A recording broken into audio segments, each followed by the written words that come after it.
going on, everybody? Welcome back to Get Snuffed. I have paint in my hair. I hope I washed it out enough, but it might still be there. I was painting earlier today. Anyway, we are coming in today, and we are bringing you guys hero or villain.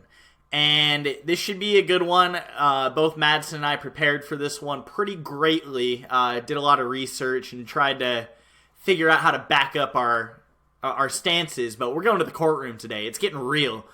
Anything you got to say, Madison? I think this is going to be a very interesting podcast. We argue a lot, and I'd argue that it's fairly entertaining when we do, at least on stupid stuff like this. So this is going to be a great podcast. Very excited. All right. Yeah, I'm very excited too. Hit me with that trivia question. Let's get this thing started. So, trivia question. 1 second. I have it up on my computer. So there are 6 contestants who have dual citizenship. Name 3 of them. 3 that have dual citizenship. Yes. I'm going to guess Abby Marie is one of them. I know Todd Herzog's a dual citizen. Where is he a dual citizen of? That Canada. was the one on the list that... Oh, okay. Well, that makes more sense now. Because technically he was the first Canadian winner. That's the thing. And then... Okay. It's going to get tougher with the third one, but for a third one, I'm going to guess Tai. Well, no, Tai is not the third one. Okay. Good guess, though. No, because he's a refugee, so he renounced his citizenship. And... Yeah. Makes sense. Yeah. I'm trying to think of other ones that could be dual citizens, and I'm really trying to think of people of different nationalities. I think that's very essential to this. I just oddly knew the Todd one, though, and I'm trying to think, through some of the more diverse casts, so my mind's racing with Cook Islands, Fiji, Island of the Idols, and then Abby and Todd were just kind of some of the ones I knew, and Tai makes sense, because I do know how he has the refugee story. And I'm also just trying to think of thick accents right now. Like, if they have a thick accent, I feel like they'd be a dual citizen. But I'm not getting any other person in mind right now, so I'm just going to throw out Cowboy. No, Cowboy is not. To be honest, you're missing 2 really obvious ones. In Natalie and Nadia Anderson. Okay, yeah. Especially when you said thick accents, I was like, think a little harder, my man. See, it's just related to the seasons I was thinking about. I wasn't thinking about San Juan del Sur or Winners at War. So then the other 2 contestants were Aris. Aris is a dual citizen. No idea where. I'm going from Natalie's Survivor. So then Vetus is too, right? It does not have Vetus listed on here. Is Aris married to someone of a different nationality? That could be it. I don't really know much about Aris's personal life, so I couldn't tell you. I'm sure his Survivor Wiki would tell you. The other person, who I did have to look up who it was, because I did not recognize them from last name, is Peter from Co Wrong. He's the member of the Co Wrong cast who's a dual citizen. I wonder where he's a dual citizen of, too. See, a lot of these did not make sense to me. To me, the Todd Herzog one was the one that made the least sense to me, but now that you say it's Canada, that makes sense to me. See, anyway. I think that one would surprise me, too. It's just, I knew Todd was dual citizen between U.S. and Canada. Aris I did not know at all, and that's one I'm going to need to look into a little bit more. Also interesting that 3 of the 6 contestants have 1 survivor. Maybe being a dual citizen is a great asset to have in the game of Survivor. 3 returnees, too. Because Todd hasn't returned, but Abby has. Yes. Okay, wow. Make sure that you guys subscribe to our YouTube channel, Get Snuffed. We've got our Apple Podcast. Subscribe there, and please leave a review. Let us know what you think. Follow us on Spotify, and follow us on Twitter at @GetSnuffed_. Hopefully you guys can make sure to give us some exposure, though, because I like some people telling me that I could do better. That's kind of what's on my mind. I'm looking for feedback a lot, and I want to make this podcast the best it can be for you guys. I've been working really hard on it lately, and I just want to make sure we can keep the momentum going. But we are going to get right into hero or villain. And the basis of this, guys, is sometimes we're actually arguing from a point we don't agree with. But we're going to go through 6 contestants where they're kind of on the line of hero or villain. Some of them, Madison and I have brought up as potential to debate. This idea kind of stirred from when we debated about whether James was a hero or villain in the Greatest Moments or Characters podcast. It was one of the two. And then we kind of just looked at the history of Survivor and said, wow, there's a lot of people that could be argued on the line. So we're going to get right into this, and here we go.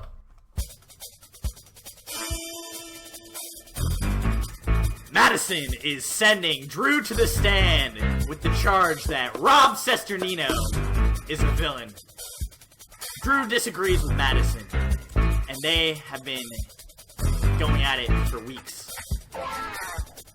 Alright, so, Madison, you have the floor. Why is Rob Cesternino a villain? So, I'd like to start a lot of my argument with Rob Cesternino being a villain directly from how he described himself in his own bio from Survivor the Amazon. First of all, the 3 words he would use to describe himself are mischievous, hilarious, and creative. The first 2 especially sound very villainous to me, especially to describe yourself as mischievous and hilarious. The second point from his bio, which I am going to look at right now, he talks about if he could hold any office, he'd like to be a member of Congress because it looks like they can do anything they want with no repercussions, which has aged very well since 2003, first of all. And 2, such a villainous thing to say, is he wouldn't want to hold that office for the power or for any of... He just thinks he could get away with things. He doesn't want to do anything good with it. So, let's get to his actual Survivor game. First of all, at America's Tribal Council, back after All-Stars, he was nominated for Best Villain. Survivor thinks he's a villain. Why would I disagree with Survivor? Second of all, he constantly was joking about having sex with all the young women on the women's tribe. That, even in 2003, especially for a guy that, no offense, looked like Rob, kind of a douchey thing to say.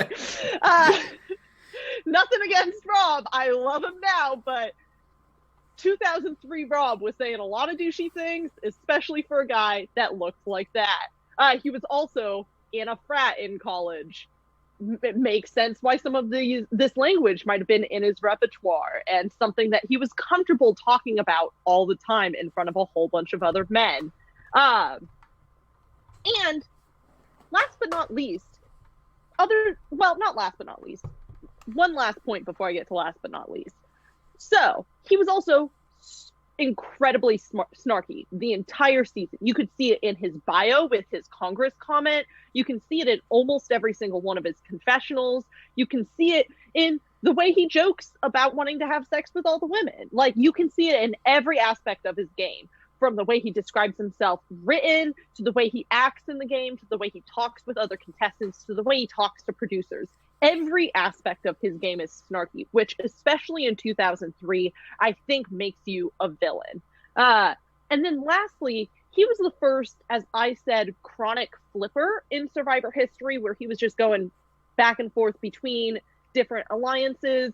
And especially back in that era of Survivor, loyalty was the most valued thing, not only by the players, but by the public as well. And that is why Rob Cesternino is a villain, because he showed that loyalty does not mean anything to him in the game of Survivor. All right. Okay. I see what you're trying to say, but here's the problem with it. The problem with what you're trying to say is that you're completely wrong. I don't care what's in a bio. I'm going to tell you that straight up. What's in a bio is not what's shown on the show. We don't see the bios. as we started at the show. I don't care what was said in a bio. I don't care if he describes himself as mischievous. Any of that. Doesn't really matter to me. You touched on his strategy and how it was very villainous because flipping was not the right thing to do and loyalty was the right thing. If you listen to Rob's confessionals throughout the entire season of Amazon, you hear him say, well, if I stuck with the men, I'd get chopped off around 6 or 7. If I stuck with the women, I'd get chopped off around 6 or 7. So you know what that means? He'd get chopped off around 6 or 7 if he was playing loyal. That didn't matter. That was heroic to be able to branch the horizons of strategy of the game and expand the game in the way he did. And he did it just to save his own ass. So I don't think he did it deviously. I don't think he did it with any ill intent. He didn't show any dislike towards the people when he was voting them out. He's also constantly making jokes, and you say that his jokes were crossing the line. Well, he was playing to the theme. You know the producers were just letting that happen, okay? They wanted that to happen. And he didn't say it in a rude way. He just thought Heidi was good looking. And he was just happy that he was getting to bathe with a swimsuit model. That's all it was. He wanted to emphasize those points, that he was around the most attractive women he had ever been around. He was hoping he could get lucky. But that's just being a person, right? And he's not really out there bullying people. He's not taking the satisfaction of voting people out and getting to the end. He's not satisfied with it. He does it because it's what he needs to do. So there's nothing wrong with that. Usually the comic relief also is not the villain on a season. There's only one instance, and that's Courtney Yates, where she is definitely a villain. And in that case, it's because she's saying bad stuff directly at people. She's talking shit about John Robert and such. Rob's not doing that. He's not talking shit. He's just a nerdy guy, and he's just saying dorky stuff, and that's what's funny about him. So I really don't see the issue there. He's definitely a hero. He's not a villain.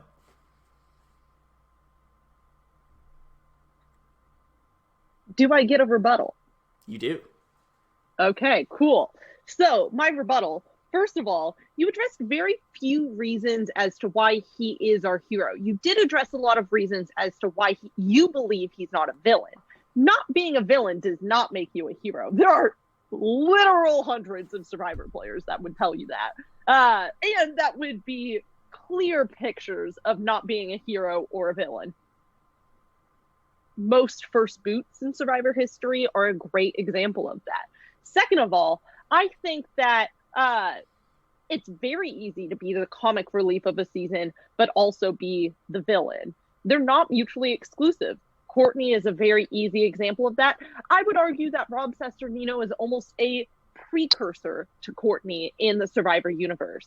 He was that snarky guy who was mean to people, not necessarily in front of their faces, but very mean to them unnecessarily in confessional, which is when they can say what's really on their mind. But they're never forced to say anything mean, and a lot of contestants don't say mean things about other players. But Rob Cesternino never fails to get a snarky, mean comment in about most of the people on his season. Not just the people he didn't like, everyone. Even the people he loved and that he was aligned with and wanted to be friends with outside of the game. He wasn't afraid to say mean things about them.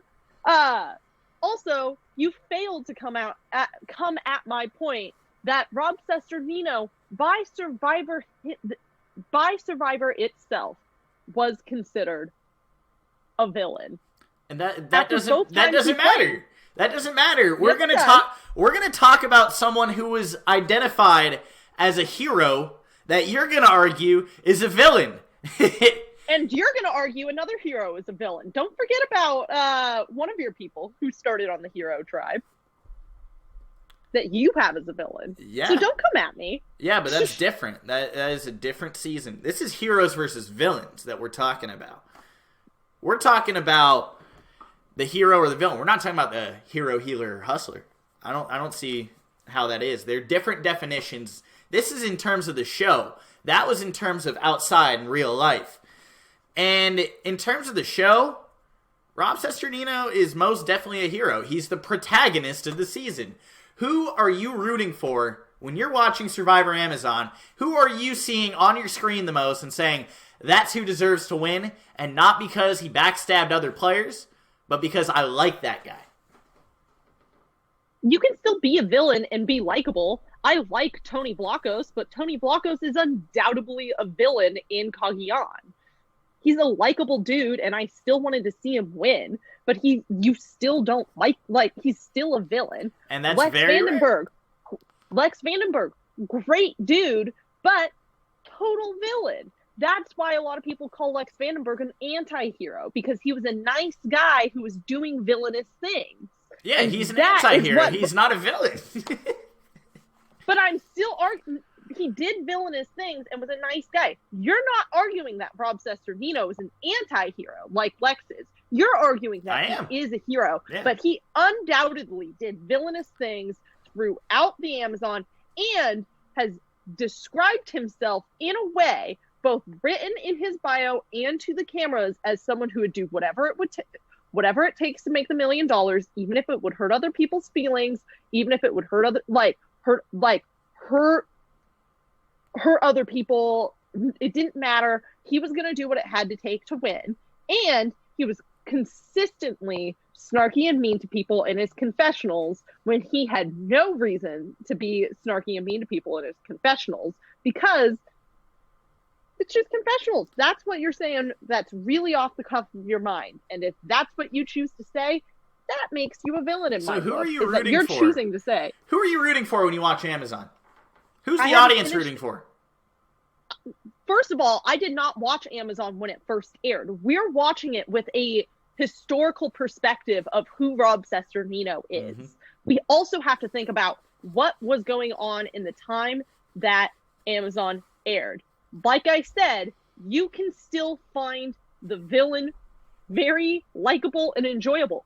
Once again, you're rooting for a person later in this who you're saying is a villain, but I was rooting for the entire season, and a lot of people were. Just because the person that you're rooting for, just because there's one person you're rooting for and they're the protagonist of the season does not make them a hero inherently. It helps the case, though. There's plenty of fictional stories where the protagonist is the villain. So that is some bullshit that you're trying to equate, and your argument is not valid. Not valid. It would not be held up in a court of law. It's not a valid argument. It is a valid argument, though. No, it's not. How is it not a valid argument? I've laid everything out on the line. And I've literally dismantled each point where you can't just say, and I've dismantled your you were rooting for this person. No, where I'm saying you can't just root for this person. Like, just because you're rooting for this person makes them a villain. That's a lie. And you and I both know it. That's not true. And that wasn't all that I was saying, right? I said a lot more. And I fought a lot of your other points. But I'm saying that those points are untrue, and that makes that part of your argument valid. I'm not saying, like, your entire argument is invalid. I'm saying that argument is invalid. So you have your opinion, but it'll all be okay when the audience tells me that I'm right. All right, we're going to move on to the next hero or villain debate.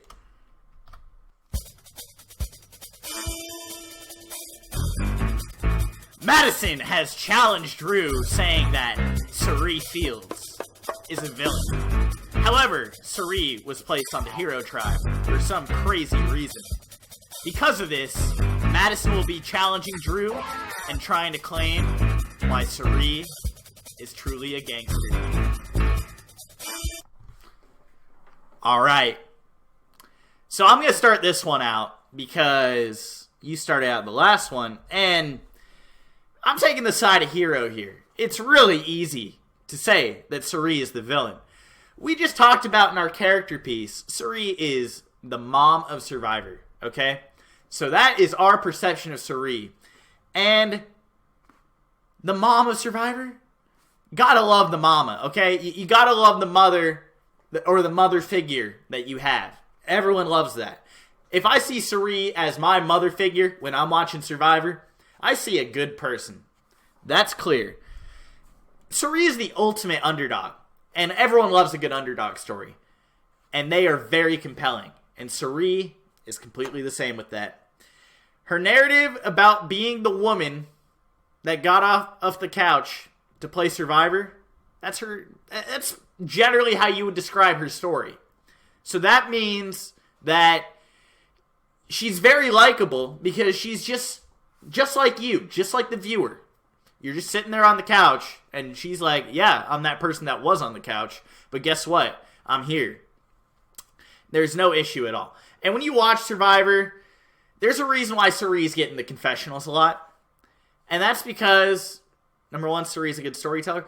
Number two, the people want to see Cirie. People want to see Cirie on their screen. They like Cirie. She's led the season confessional count 3 times in her lifetime. 3 times! Or I think it might be 2, because I think Sarah led by 1. But either way, Cirie's getting a lot of confessionals in every single season she plays. She's displayed as the protagonist that way. And another thing about Cirie is a lot of people would argue that she's a villain because she's always blindsiding people. So that makes her a bitch all of a sudden. You never see the joy in Cirie. She's never happy. She's never smiling when she blindsides someone. She just says, well, I'm glad to be here. She's not happy that she had to do it at someone else's expense. She's happy that she's still around in the game. She feels definitely a little bit of guilt if you really watch her through. She's not happy about doing that stuff. And she's the queen. She ain't no villain. Well, what I have to say to that is I will give you that in Survivor Panama, Cirie was a hero. But upon her entry in Survivor Micronesia, Cirie turned into a villain. Why is that, you might ask? First of all, she literally manipulated a young boy into going against his own interests just so that he would look better to his friend and to the jury, and then voted him out and laughed in his face. Laughed right in his face. You said that she doesn't feel bad about blindsiding people? That's a damn lie. Like I said, she just laughed right in Eric's face after doing something entirely despicable. And something I've been saying a lot in today's current political climate, you can be a good person, but still do villainous things. Cirie, in her heart, just like I'd argue all the people that we've labeled as possible villains in this video, they're all good people. But that does not mean that she is not a villain. Once again, she describes herself as a gangster in an open Oprah suit. The Oprah suit is that exterior that is so presentable, and we're like, we're rooting for you, Cirie. We love you, Cirie. But then in the interior, she's just a gangster who's going to do everything it takes, even if it's backstabbing, blindsiding, just to win. And she will do it even if the morals on it are questionable. Her morals are constantly changing in Survivor. They're never the same. She's willing to sacrifice a couple things. Like you said, she doesn't always feel bad, but she doesn't always feel great about her blind sides. Well, then why does she do them? She doesn't have to do things that make her feel bad in the game. She could stand by her morals. Let's also go through some more. First of all, Black Widow Brigade. That's one of the most infamous villainous alliances of all time, and Cirie was a member of it, so let's not forget that. Next, she tried to use Sarah's vote steal, even though Sarah did not want her to use it, knew that she couldn't use it, but Cirie didn't know that. Cirie didn't know she couldn't use it, and she would have rather stolen that vote from that advantage from Sarah instead of let Sarah use it.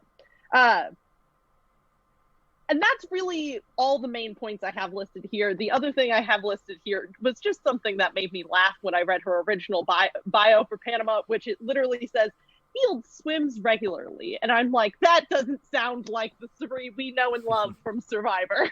And then the next sentence was like, she loves to run and be with her personal trainer. And I'm like, this does not clock with the Cirie we have seen on TV.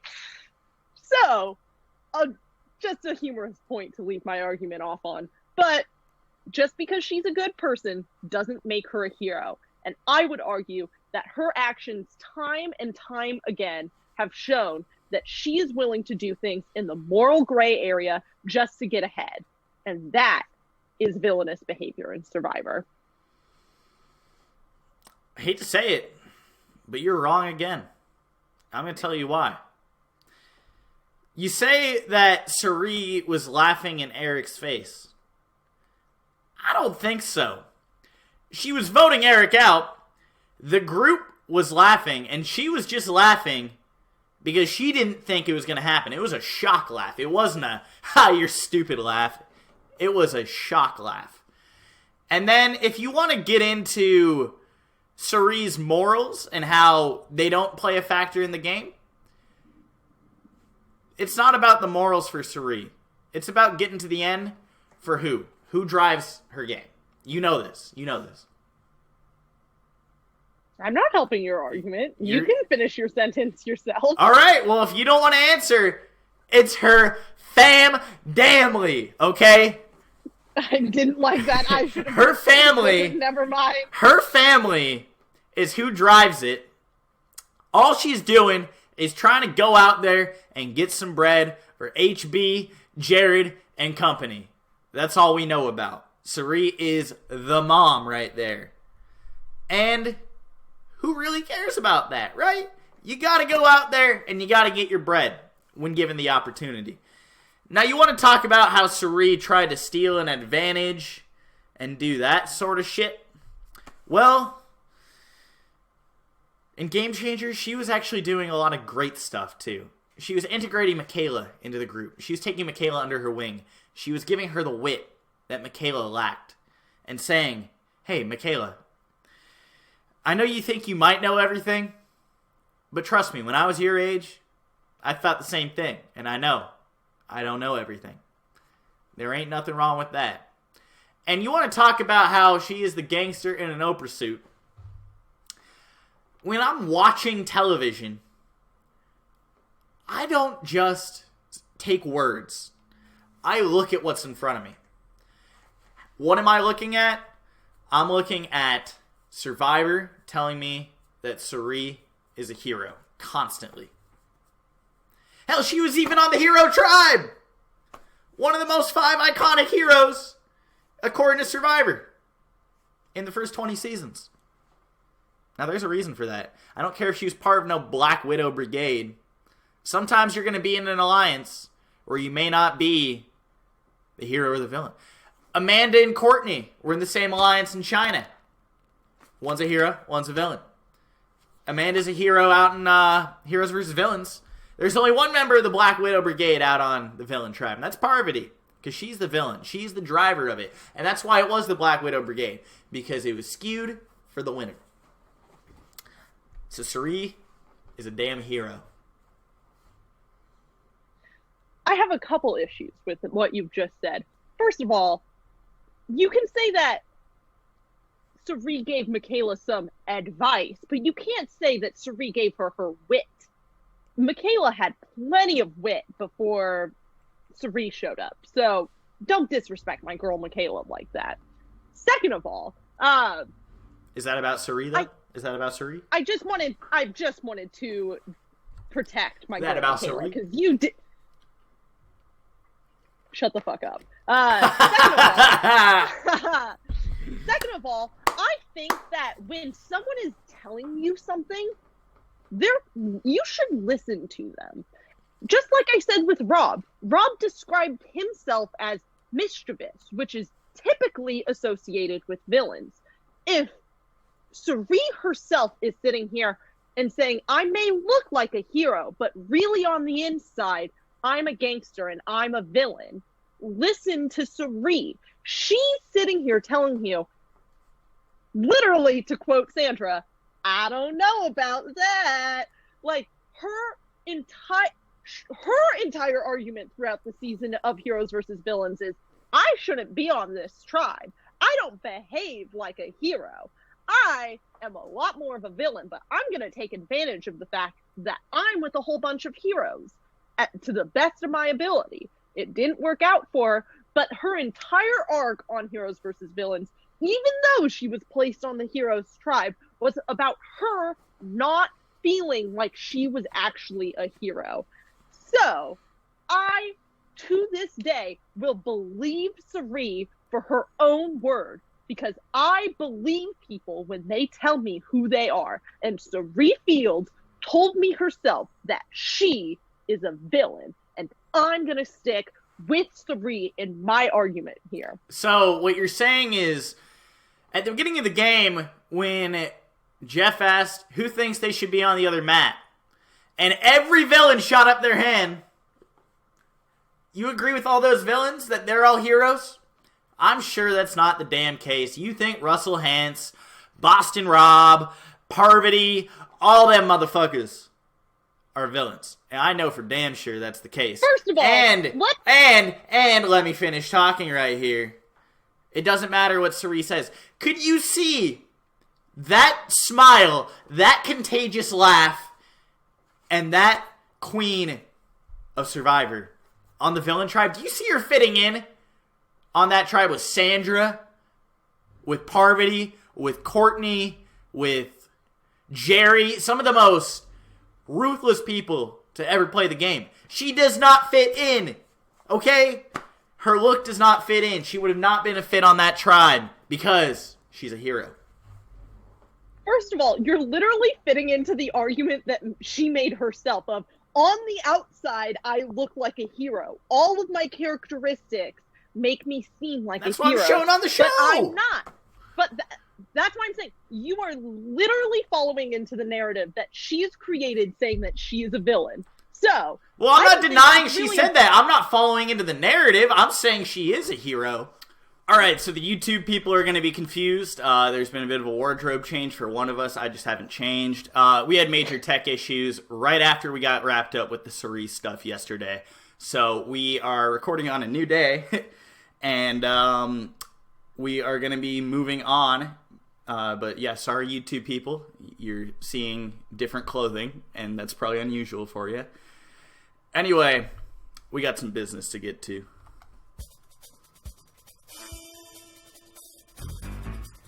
Madison is challenging Drew, saying that Chrissy Hofbeck from Survivor, Heroes, Healers, and Hustlers is actually a hero. Drew does not agree with these claims, so he wishes for Madison to explain her side. Alright, so what do you got, Madison? So, Chrissy Hofbeck.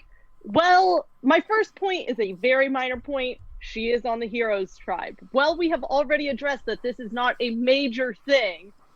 The story that Survivor is selling you is trying to be that Chrissy is a hero. And they really hone in on that in her premiere. They want you to feel bad for her because they show her throwing up after the challenge, which they totally didn't have to do, but that was to get your sympathy. And they also really wanted to portray her as an underdog from the beginning because she was one of the two old women who was on the chopping block, but she was given that one tribal council only super idol by Ryan. And those two were always kind of the biggest on the outs people, just like personality wise. They didn't fit in with the rest of the cast. And a lot of times they felt like the outsiders. They weren't really the outsiders. They were kind of controlling a lot of what was going on. But once again, that's what Survivor wanted to tell you, that they were the outsiders and they were working themselves in and they were doing all of this amazing stuff to get themselves in the center. I do think that is to an extent what they were doing, but that is what Survivor wanted you to think they were doing. Let's also bring up the fact that Chrissy challenged Beast. Especially at her age. It was very impressive for her to win 4 individual immunity challenges. It's hard for anyone to win 4 immunity challenges, so good for Chrissy. She also, every attempt that she could have made to get her final 3 deal of Ryan, Devin, and her to the final 3, she tried to do.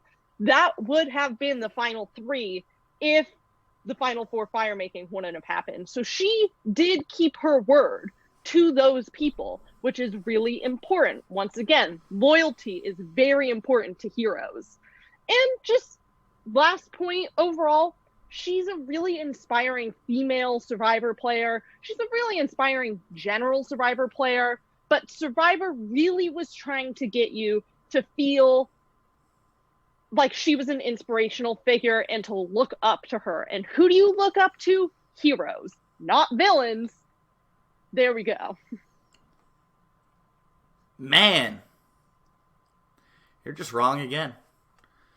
I just gotta explain to our audience what's going on and why your claims suck. So, Chrissy, you say that her relationship with Ryan is the important one throughout her time on the island. It may have been the most important strategic relationship, but in terms of the show and what they were trying to tell us, her relationship with the true protagonist of the season was the important one. Her relationship with Ben supersedes her relationship with Ryan in terms of screen time, in terms of what we care about. Very important to building both of their characters. Chrissy is shown making an alliance with Ben on her original tribe, saying Ben's a trustworthy guy, and I gotta work with him until the end. I can see myself working with him till the end. And we get to the merge, we get through a few votes, and who does she flip on? Ben. That's not loyalty. And when JP gets blindsided, another one of her allies, she talks in confessionals about how blindsides are part of the game. However, lying to friends, not part of the game. She's lied to several people already that she would consider her friend, Ben.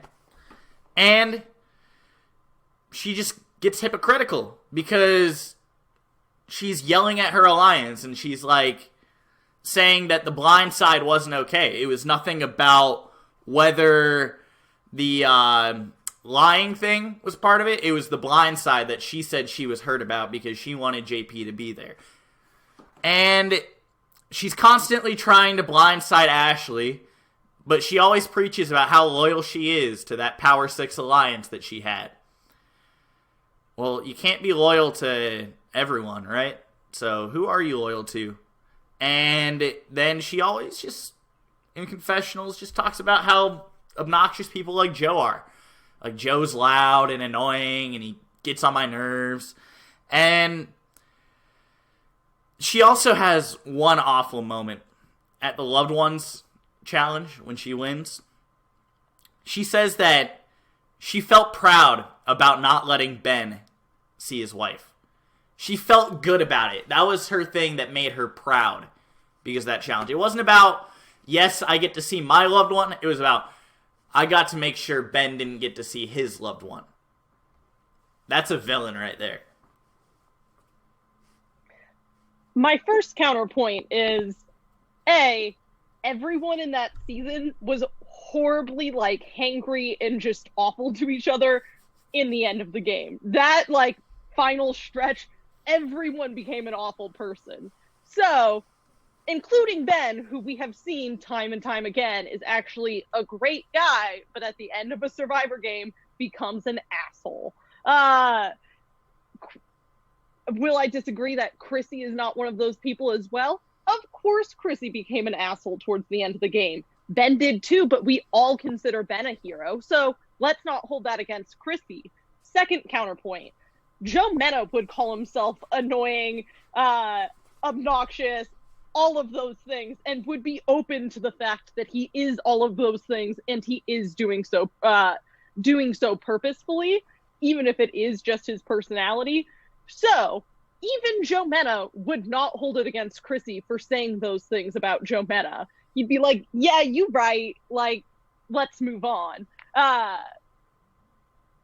And my third counterpoint is I forgot Ashley existed, so I can't really defend any of the Ashley stuff.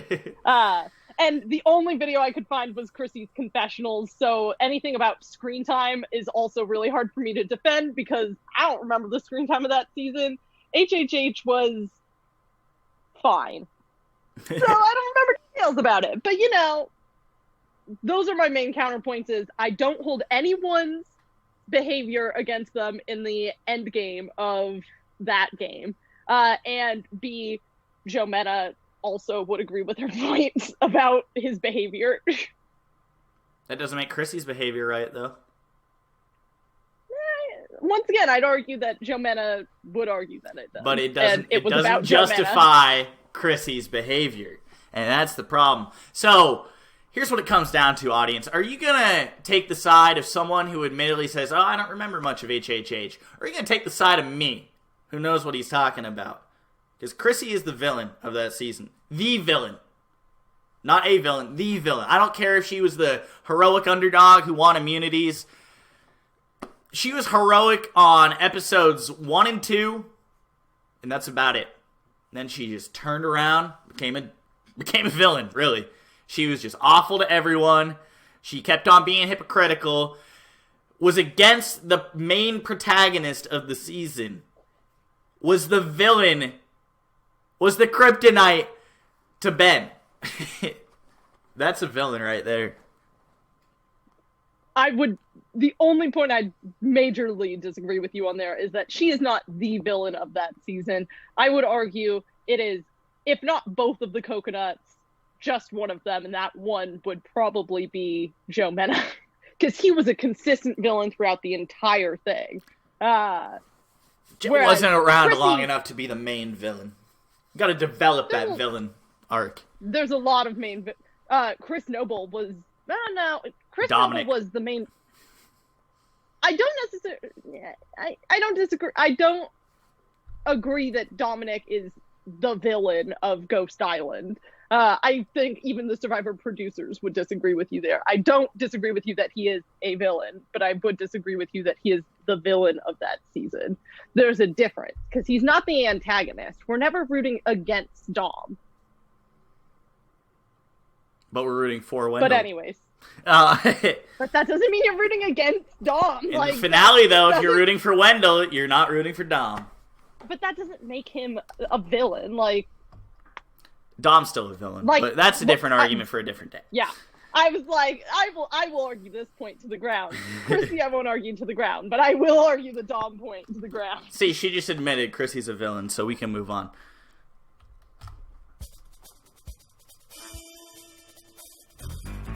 Drew is challenging Madison in her claims that Tai Trang is a hero.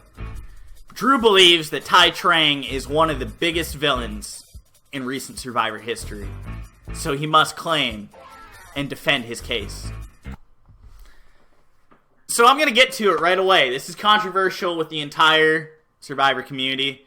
People will understand what I'm saying right when I say it, but it is controversial because all you guys look at Tai's front, Tai's innocence, not Tai's actions, not where Tai was aligned in his seasons, not the stuff that Tai was doing, but they're like, oh, he's the cute guy on the beauty tribe.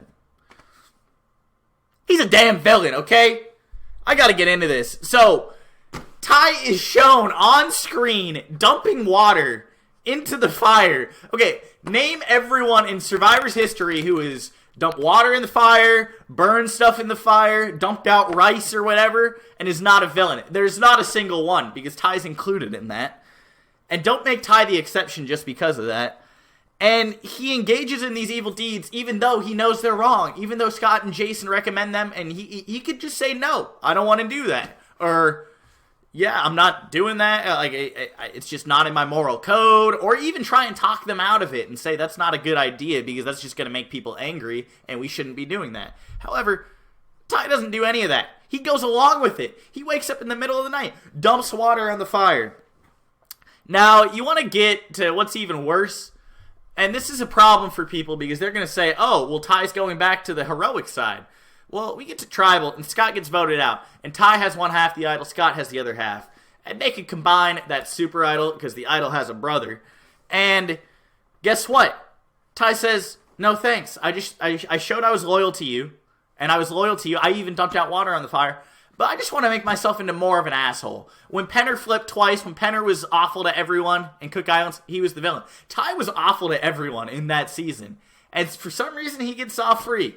It doesn't make sense. And then you want to get to Survivor Game Changers. He's flipping all over the place again. He was aligned with Sarah, then he's aligned with Aubrey. It just keeps on going back and forth. Oh, Cirie, I don't like you. Oh, Cirie, now I like you. It's whatever made sense for Tai. He didn't give a rat's ass about anybody. He was just trying to get to the end. And it's just, he puts on this front like he's innocent. And Survivor production wants to make him into a hero, but they can't. Because he's just shown being an awful person on screen. I'm sure he's an adorable person in real life, but on screen, he's not that kind to everyone. Sorry, your argument ended at the exact wrong moment, right as I felt a sneeze coming on. Anyways, first of all, I'm going to address your comments about Game Changers. I don't think that you can portray Ty's behavior in Game Changers as either heroic or villainous. It's not overtly positive or overtly negative. It's pretty average Survivor gameplay. So I will just disregard all of your Game Changers points because none of his behavior was particularly heroic or villainous in Game Changers. But when it comes to Go Wrong, I can explain all of his behavior from that game.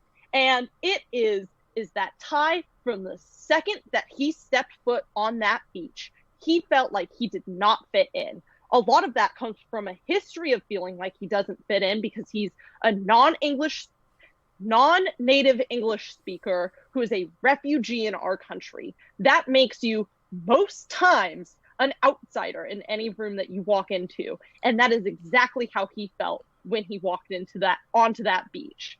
He says it in his opening confessional. I shouldn't be on the beauty tribe. Look at me.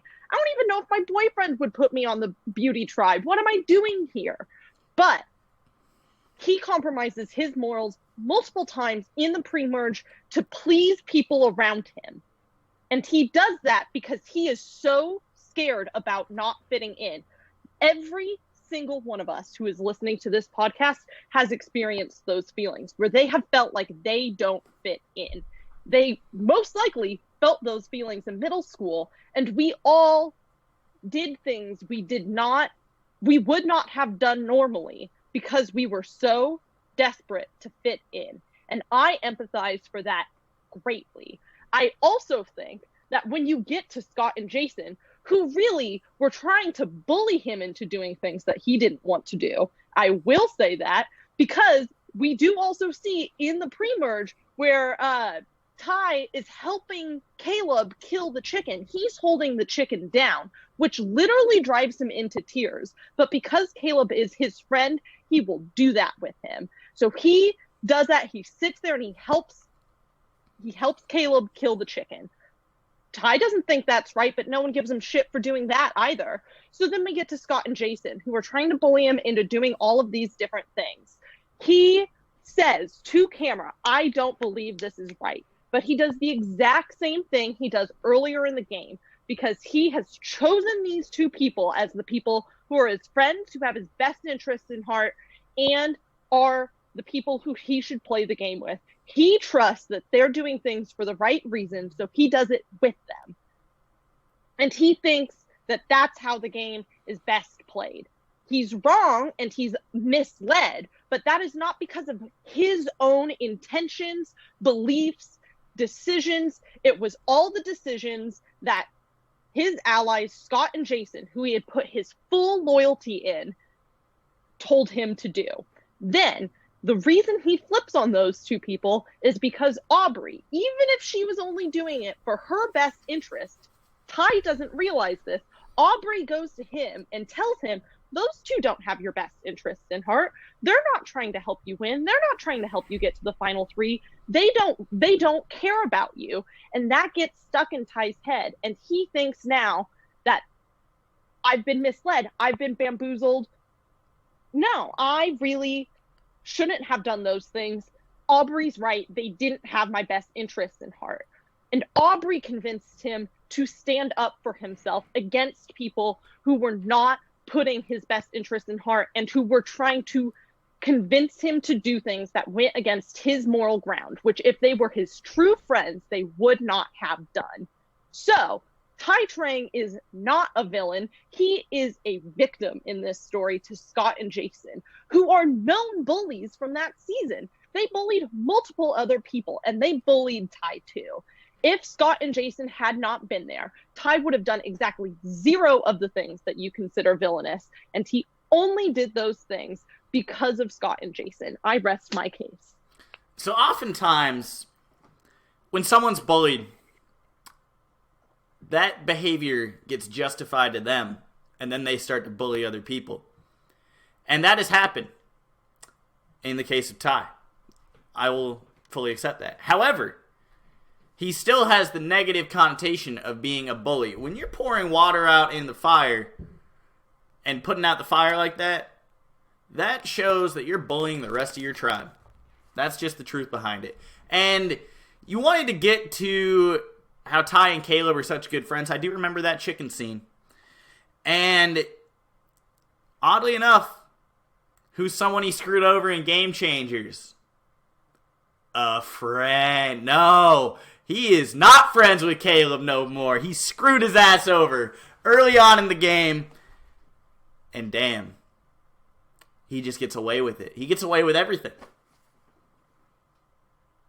First of all, we have not necessarily addressed on this podcast, but have addressed as a Survivor community that just because you're friends before the game does not mean that you come in to a next All-Star season and are going to continue to be friends and allies. We do not know that they had come to an agreement before the game that they were friends. That is not a valid argument, in my opinion, because that is a pre-established thing going into the game, that just because you know someone doesn't mean that they are your friend or that you're going to be allies going into a returning season. So they could have had a pact before the game. I don't know about it. I'm pretty confident Tai hasn't, or Caleb have said anything about such a pact. So I wouldn't hold that against Tai at all. B, if someone, one of the things that you're counting as a villainous action of Tai is him deciding to stand up for himself against the people who have bullied him, which is not villainous. Even in your description, he's standing up for himself. He is making the decision that he now believes is best for himself, and he's getting rid of the toxic people who have been trying to get him to do things that he didn't want to do. And once he realized that that's what was going on, at least in his perception, that, oh no, they've been just trying to get me to do bad things for them, for their best interest, he stops. He no longer does any of those bullying things or anything like that, and he corrects his behavior for the rest of Go Wrong. He does continue to flip between alliances, but in that era of Survivor, that was not considered an immoral thing to do. If you do that, you're unlikely to be the hero, but you are not automatically considered a villain. To me, it's him going with the blow of the wind, and then if he keeps on flipping, that just solidifies his point after the actions he had already made. So that's how I feel. But we're going to move on, and we're going to get into a very notable player here.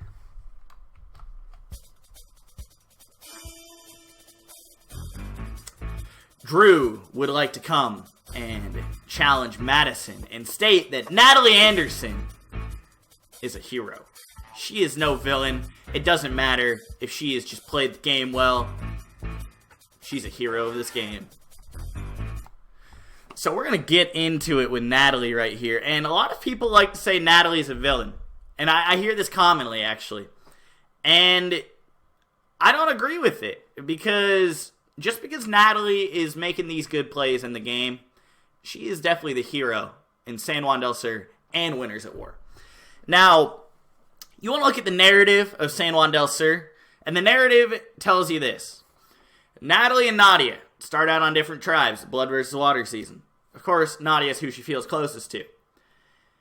Nadia gets voted out on the other tribe to weaken Natalie. And then there's two things that result from this. Number one, she finds Jeremy as her new 20. Number two, she hates the major pre-merge villain in John Rocker. And she is going against him, throwing shade, challenging him at everything. Doesn't matter. Whenever they're in that arena, that gulag right there, she's talking smack to John Rocker. And she's established as Jeremy's right-hand person, the sidekick. And when Jeremy gets voted out and blindsided at number 12, number 11, something like that, that makes Natalie alone, from the sidekick to the person who needs to rise above and become the hero. She's immediately the underdog from this point, and she has to claw her way through that game, and she'll do anything possible. They acknowledge she's a number, which is useful in some cases.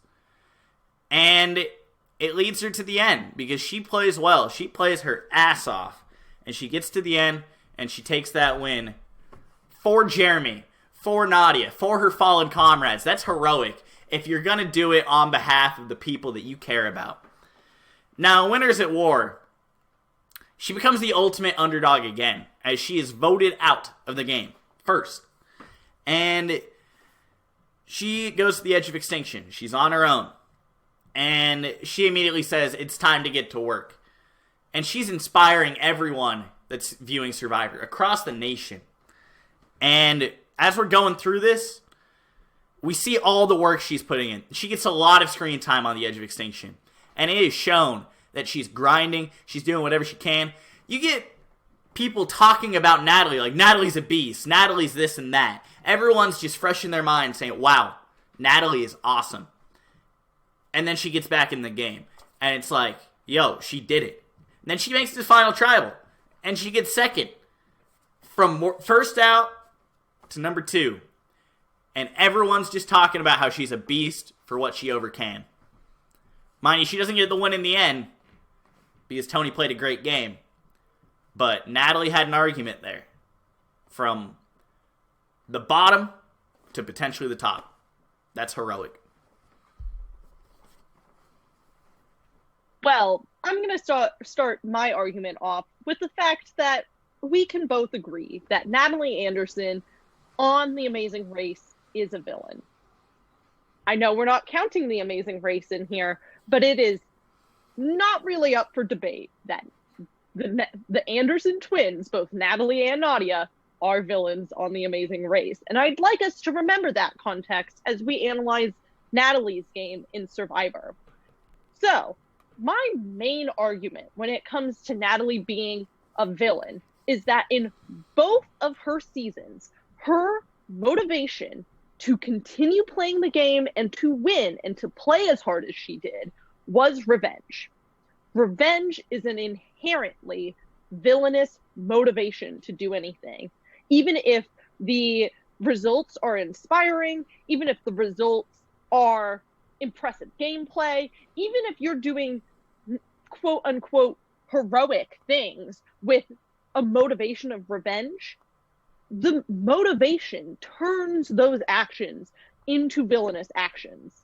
Even though her revenge was on Jeremy, who we can also both agree is a hero.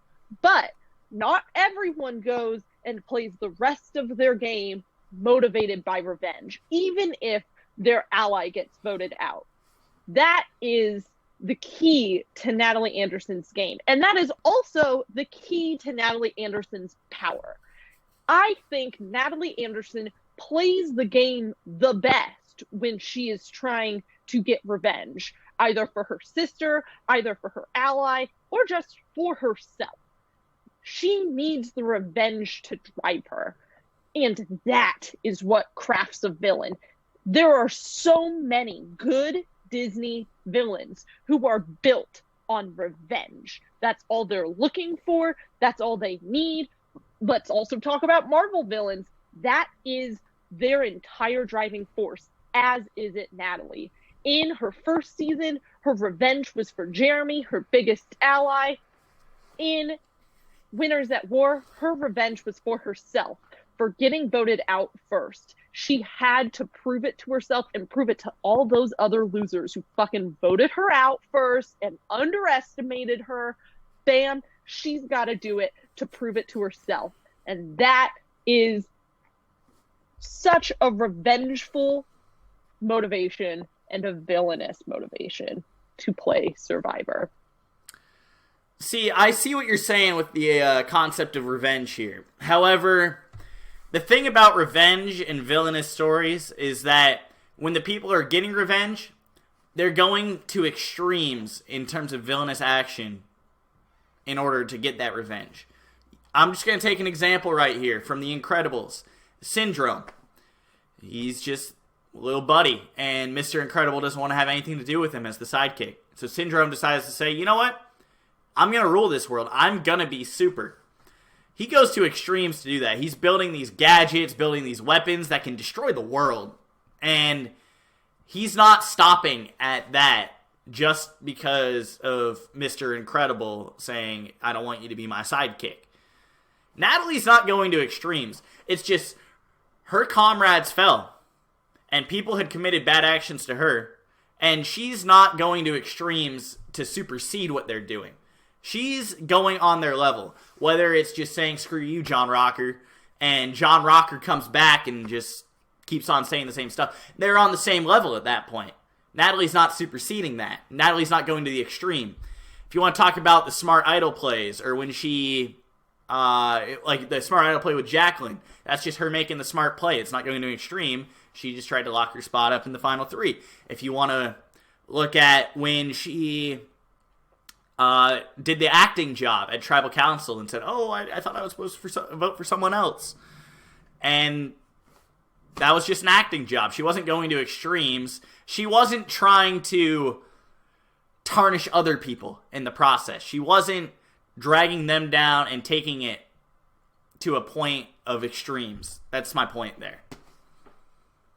I'd argue that within the confines of the game of Survivor, Natalie was playing an extreme game. She wasn't playing an easy game. She was working very hard to do what she was doing and to do it in a way that would get revenge for harming her and harming her allies.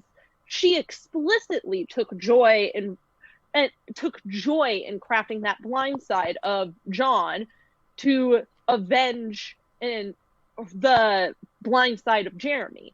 She was doing things that she didn't necessarily have to do to win her game, but she did have to do in order to get revenge for Jeremy's blind side. In the game of Survivor, you can't do things that supervillains do because there's rules and there's confines to the game. And in the end, if you really wanted to get revenge, you want to win. So if you do anything too extreme, you're not going to win the game and truly get revenge. In order to win, to really, really get revenge, you have to be sitting at that final three, and hopefully you win it all at the end. So Natalie couldn't make those big over-the-top moves that would really be in your face and would really show that she's trying to get revenge, but she would not have won if she did it. You can still be a villain and make smart moves. They're not mutually exclusive. Villains don't have to be over the top. They can be smart about what they're doing. And Natalie was a smart villain who made moves that were very revengeful, not very villainous, but definitely villainous. But did them in a way that would get her the win at the end of San Juan del Sur, and that would get her back in the game and back to the final 3 in Winners at War. However, you do want her to succeed on this revenge trip.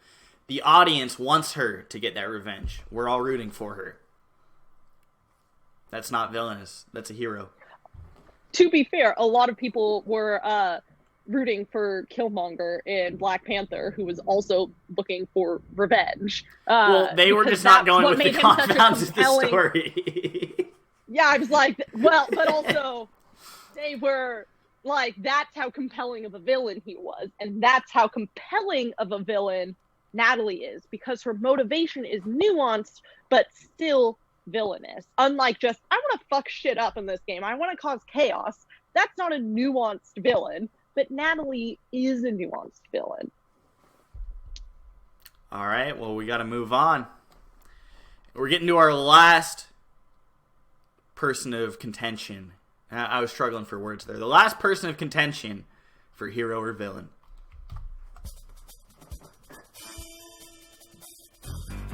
Drew is challenging Madison because Madison has a deep love for this player. However, he has committed some awful deeds on his time on Survivor. Jay Starrett is believed to be a villain by Drew, while Madison believes that he is a hero and that everyone should be compelled to root for Jay Starrett. Alright, so Jay's a villain. Let's get that out there right away. You would not be surprised at all if there was a heroes versus villains casting and Jay was on the villain track. And there's a reason for that. Because you see the villainous tendencies in that game. And when you take into consideration the rest of Millennials versus Gen X, he is the villain of the season. The only other person that might be in contention for that is David. Nobody else is villainous except for Jay and David. Everyone else is a hero.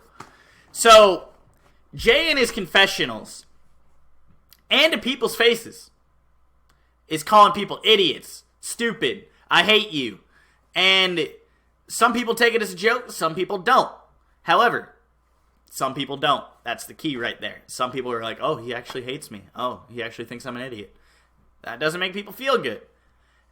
Now, let's get into a very big moment from Survivor. The stone cold look that he gave Michaela. He showed no remorse. He showed no remorse at all for blindsiding Michaela right there. As Michaela has one of the biggest reactions to a blindside ever. Jay's just got this face like, yeah, I did it. Michaela could have tried to punch him right there. He wouldn't have flinched. He wouldn't have cared, okay? He did not care about making that action, even if it was hurting one of his greatest allies. Michaela is visibly hurt by this. You hurt something good, bro. You hurt something good. That's betrayal right there. And that is extreme betrayal. We want to get to extremes. That is extreme betrayal right there. And if there's one major hero, one primary hero in Millennials vs. Gen X, it's Adam. And we all know why Adam's got the hero story in MVGX. And who's his adversary? Jay. They have some respect for each other. And they have a lot in common. And they know that. However, they are constantly bickering and going at each other and doing whatever they can to take down the other person. And if Adam is the clear-cut hero, then there has to be a villain, and that would be Jay. First of all, I disagree with you that Adam is the clear-cut hero of Millennials versus Generation X. I think that easily David is the hero of that season. That's the person that people are rooting for the most. He's the person who really has that underdog edit. Let's remember, back when Millennials versus Generation X aired, people kind of hated Adam. They found him very annoying. He screamed in his confessionals, which put off a lot of people, especially in the Survivor community. The Big Brother community is used to that. And if Adam is the hero of Millennials versus Gen X, who's his closest friend in Millennials versus Gen X? Hannah. Jay. Jay is his closest friend. Jay is his one confidant. Jay is his one person who he will come to when he needs to really think about the real world. He doesn't go to Jay for Survivor things. In Survivor, they're enemies, but they are the two closest friends from the season. They lived together after the season. They cried together multiple times out on that island and bonded over their tragedies that were happening to both of their moms, if I'm not mistaken. It's been a while since I've fully rewatched the season. But those two were the closest friends. So if your argument is true and Adam is the main hero, Jay cannot be the main villain because Jay is the closest friend of the hero. If Adam is the hero, David is the villain. But I believe that David is the hero, and that would make, like, I don't know who would be. Millennials Gen X is such a weird season because it is, like, kind of hard to pick out, like, the hero of the season and the villain of the season, because everyone really does like each other and they all have friendships, and all of the things that are happening in the game are just game. No one is doing anything personally, and they've all, for the most part, kind of set apart their morals from the game. They're all going to do what it takes to get to the end of the game, except for Ken. Ken did not set aside his morals until literally the final four. Up until that point, he was very, very motivated by morality. Will would disagree with that. No, he was very focused on... Ken was very focused on but morality. Will would disagree with that because Will got screwed over by Ken's integrity and morality. Oh, yeah, I'm saying that it probably wasn't real. A, it was a stupid move, and B, it probably wasn't even the moral move anyways. Yep. But in Ken's head, it was the moral move, and he was guiding himself based on his morality. That's the other hard thing, is morality is really personal. Everyone has their own, like, different guidelines on what morality is. But this cast, for the most part, all kind of decided to throw out their moral compass at the beginning of the game, without ever talking to each other about it either, too. Like, that's what's crazy about this season. But some other points about Jay. For pretty much the entire post-merge, he's just doing what he can to survive. He doesn't ever really have a position of power, and he's just being really scrappy to just survive. That's what all of his motivation is about. I focus a lot about motivation, and that is what he's trying to do, is just survive. And he's doing what he can to survive, just like everyone else in that cast. 2, he's an all-around lovable guy. You want to get a beer with him. You just, like, want to hang out and talk, and he seems like a super cool dude to go out with. Go out, like, and party, not, like, you know. And then... Ooh, Madison's got a thing for Jay! No, I thought it came across that way, and I was like, I need to correct this. You're really misconstruing this. My last point is that he took that fake idol so well. He was super chill about it. He was like, oh, it's fake. Oh, whatever, guys. You got me. Good on you. Like, that isn't the typical reaction of someone who gets tricked by a fake idol, especially up to that point. Usually they're kind of pissed off. Jason in Micronesia is a little bit different because Eliza, well, technically it was Eliza, but they knew it was, Jason thought it was real, but, like, at that point they'd kind of decided it was a fake idol, so they didn't really care. For someone who really truly believed that was a real idol, he handled that situation so well, and a villain would have thrown a meltdown in that situation, which honestly most of the viewers could have justified, but instead he's just like, whatever, it's a game. Who cares? It's fine. You got me. I got played. We're good. So basically what the argument comes down to is, since Adam was the primary hero, and I will stand by that, you were rooting for Adam. You want him to win for his mom the whole time. Since Adam was the primary hero, and Jay would have to be the adversary, then I would say that. But you have the whole idea of motivation. You think that Adam was not the hero, not the primary hero. You thought it was David. So you think that if Jay even was friends with Adam, then he would have to be a hero. It can go both ways on this one. Damn. Jay is the most complex hero or villain in Survivor. I will stand by that.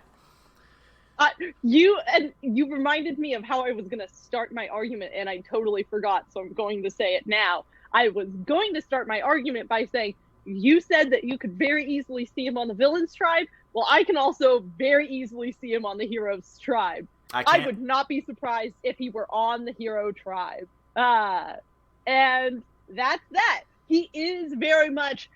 I think also part of it is the nature of the season, is that Millennials versus Gen X is such a weird season in the way that the cast interacts with each other, that it's so hard to kind of like put people into kind of archetypal relationships.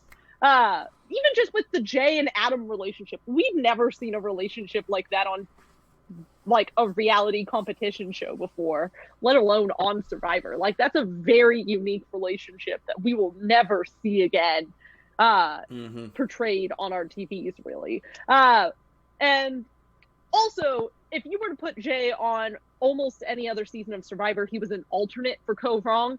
Jay's definitely not a villain on Co Wrong. But Millennials versus Gen X, he is. I like I said, I would disagree with that. I do not believe he was the villain or a villain on that season, but he definitely wouldn't be a villain on Co Wrong. And out of the other 40 seasons, how many would he be a villain on? Like maybe one other one, maybe, and that's being generous. So Jay as a character is not a villain. Well, he is, but anyway, we're going to go ahead and wrap up this podcast. Just wanted to let you guys know what's coming up on the docket for the next couple weeks. I know this episode is getting out late. The technical errors didn't really help with that. But anyway, what's coming up on the docket the next couple weeks. So next week, we are going to get back to celebrating 20 years of Survivor. And we are going to be making a consensus list that we're going to go through the top game changers in Survivor history. And our idea for the next week is to, again, kind of get away from it, but kind of stay on the similar track as Survivor history. And we're going to do fan cast, probably. We're going to cast Survivor Heroes vs. Villains 2. That's our current idea. That could change. I would recommend listening to the podcast next week so we can update you more. And then after that, we don't really have a podcast idea. But we're going to get something else to go along with that in that same week. Who knows? Let us know in the comments if you got anything to recommend. Anything you got to say, Madison? Yeah, if you have any potential themes you'd want us to cast, please put them in the comments down below or tweet them at us. We'd love to hear them. And just generally any other podcast ideas. We want to do things that you want to hear. So please tell us. Yes. And just to make sure you know where to comment and let us know anything, you can subscribe to us on Apple Podcasts. We are Get Snuffed, and you can leave us a review. You can follow us on Spotify. You can subscribe to the YouTube and comment there, or you can tweet at us at GetSnuffed_. So hopefully you guys can follow on all of the platforms, and thank you guys for watching.